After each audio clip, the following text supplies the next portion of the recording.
वह एक बैल जो लड़ाई झगड़े से दूर भागता था और फूलों से प्यार करता था, लेकिन आखिरकार वह अपनी किस्मत से नहीं बच सका और उसे मनुष्यों ने निर्दयी ढंग से लड़ने के अखाड़े में भेज दिया। ये कहानी ऐसी है कि अंत में आप अपनी भावनाएं छिपा नहीं पाएंगे। फर्डिनेंड बचपन से ही अन्य बछड़ों से अलग था। जहां अन्य बछड़े ताकत की लड़ाई में व्यस्त रहे, वहीं फर्डिनेंड लड़ाई से दूर रहता और फूलों के साथ समय बिताता। एक दिन जब वह फूलों को पानी दे रहा था, अचानक एक बड़ा ट्रक वहां आया। अन्य बछड़े इसे देखकर उत्साहित हो गए। फर्डिनेंड ने उनसे पूछा, ये ट्रक क्या है? एक बछड़े ने बताया कि ये ट्रक सबसे ताकतवर बैल के लिए आता है। ये सुनकर सभी बछड़ों में बहस शुरू हो गई कि कौन सबसे ताकतवर है।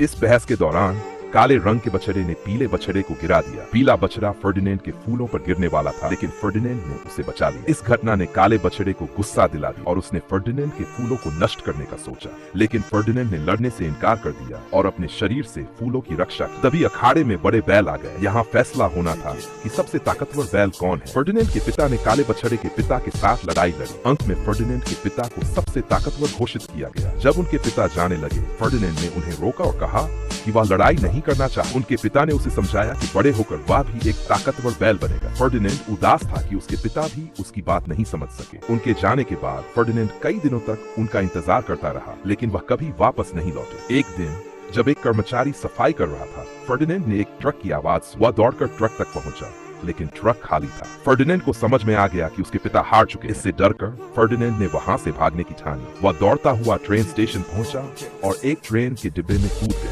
घंटों बाद ट्रेन रुक गई और वह जंगल में पहुंच गया। वहां उसे एक छोटी लड़की मिली। शुरुआत में फर्डिनेंड उससे डरता था, लेकिन जब उसने देखा कि वह भी फूलों से प्यार करती है, तो उसने उस पर भरोसा किया। लड़की उसे अपने फार्म पर ले गई, जहां